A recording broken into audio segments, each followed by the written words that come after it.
Hey everyone, thanks for tuning in and welcome back to another Carnivore Q&A. Steven here with Team Euphoric. I am exactly 1 month removed from my IDFA Universe Pro Bodybuilding debut and win, and this is basically what I've done over the course of the last month to maintain my physique and prevent a rebound.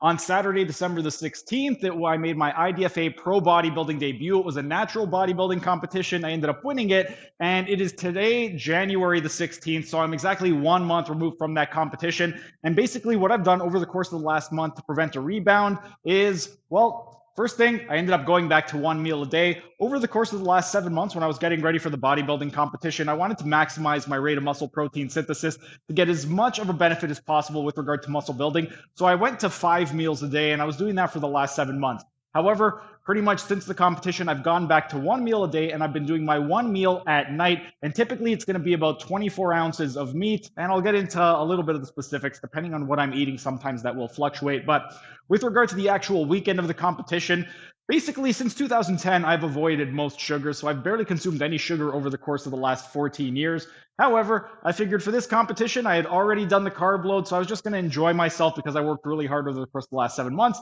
So the Saturday of the competition and the Sunday, I ended up splurging on a bunch of sugar.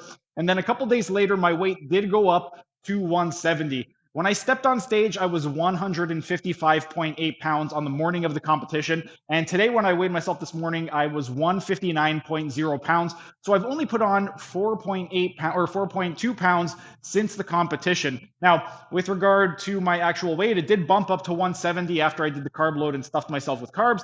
But I knew that a lot of that was going to be water weight and my weight was going to come back down. And sure enough, after a couple days of avoiding the carbohydrates and going back to my regular diet, my weight went back down to 165 pounds.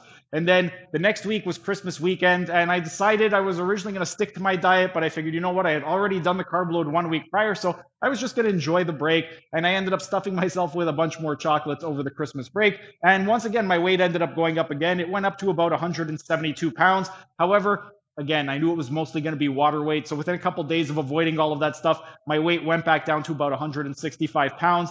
And then next week was New Year's. With regard to New Year's, I ended up stuffing my face with about 5 to 6 pounds of cooked meat on New Year's Eve and New Year's Day. So my weight once again went up to about 168 pounds, and then it dropped back down. Now, pretty much aside from those 3 weekends, my diet has been back to normal. And with regard to what I've been doing, it's basically been 24 ounces of meat if I'm consuming something like beef. If I'm consuming something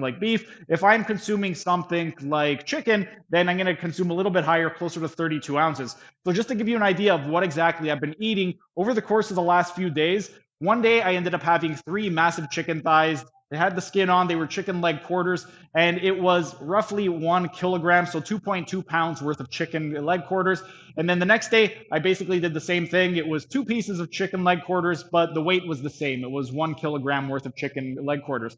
Then a couple of the other meals that I had, I ended up having 24 ounces worth of salmon. And with regard to the salmon, put a little bit of mayonnaise in there, and yes, I ended up putting a little bit of relish as well, just to make my own little tartar sauce. Came out absolutely delicious. And guess what? Despite the fact that I put in a little bit of relish, I was able to maintain my physique. I did not balloon up because of the couple grams of carbs that I had inside of the relish. Then, with regard to the rest of the meals, pretty much I've had a couple days where I had eye of round steak. When I had the eye of round steak, I ended up having 22 ounces of the eye of round. And there were a couple days where I had strip loin steak. And the strip loin steak, I ended up having 24 ounces of strip loin steak. But that's basically what I've been doing. Today, when I get home, I'm going to have roughly 1 kilogram of eggs. So I'm going to have a dozen whole eggs, and then I'm going to add in about 1 kilo of egg whites just to give myself a little extra protein and give myself some good fats. And then tomorrow, I've got some eye of round that is waiting for me in the fridge. I'm going to end up dry brining that tonight. And for that, I have just over 32 ounces of eye of round steak. But that's basically what I've been doing over the course of the last month to maintain my physique and prevent a rebound.